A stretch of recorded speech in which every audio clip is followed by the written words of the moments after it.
कहानी सुनाते हैं। महाराष्ट्र का एक गांव था जिसमें एक पंडित जी थे जो विट्ठल के अनन्य भक्त थे। विट्ठल यानी कि विष्णु भगवान को महाराष्ट्र में विट्ठल कहते हैं। अनन्य भक्त थे वो, तो पूरे दिन भक्ति में डूबे रहते थे। तो उनके घर में खाने पीने की बड़ी समस्या थी। एक दिन पंडिताइन गुस्से में आई। उनकी वाइफ, कपड़े का उनका व्यापार था, तो इतना सारा कपड़ा का पोटली दे के बोला कि ये कपड़ा बेच के और आज राशन का सामान लेके ही पंडित जी घर आइएगा, ठीक है। पंडित जी बेचारे चले गए। चलते चलते एक पेड़ के नीचे धूप लगी, वहाँ जाके आराम से शांति से बैठ गए और बिट्ठल बिट्ठल कर रहे थे। उधर से अचानक से बहुत चिलचिलाती धूप निकल आई। कुछ महिलाएं जा रही थी, बेचारे फटे छीटे कपड़े। बोली, पंडित जी हमको कुछ वस्त्र दे दीजिए, बहुत धूप है, धूप लग रही है।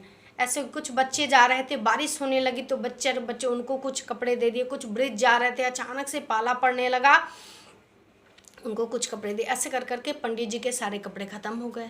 अब पंडित जी सोच में, पंडिताइन तो बोली थी कि आज बिना राशन लिए घर मत आना, खाने पीने की बहुत दिक्कत है, अब मैं क्या करूं, हे विट्ठल आप ही रास्ता दिखाइए।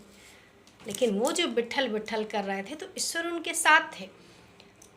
शाम जैसी हुई, पंडित जी के घर एक साहूकार जी पहुँचे और उन्होंने खटखटाया, क्या पंडित जी का घर यही है? बोले हाँ यही है। उसके बाद पंडिताइन से कहा कि पंडित जी ने कुछ सामान भेजा है। तो पंडिताइन ने अपना दरवाज़ा बोला हाँ यहाँ रख दीजिए। फिर पता चला बोरा का बोरा आने लगा। मेवा है, चीनी है, अनाज है, दाल चावल, बोरा का इतना बोरा। पंडित जी का घर छोटा पड़ गया। अब पंडिताइन सोच रही थी, इतना थोड़ा सा कपड़ा दिया था मैंने पंडित जी को, इतना सारा सामान कहाँ से आ रहा है। परेशान थी, लेकिन कोई बात नहीं, खुशी की बात थी कि चलो पंडित जी इतना सारा सामान भेजते।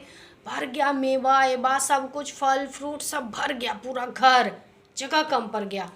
पंडिताइन ने बोला कि हमने तो पंडित जी को थोड़ा सा कपड़ा लेके भेजा था और उन्होंने इतना सारा सामान भेज दिया।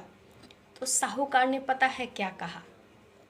कहा कि जो पंडित जी से बन पड़ा वो उन्होंने किया, जो पंडित जिससे बन पड़ा वो उन्होंने किया।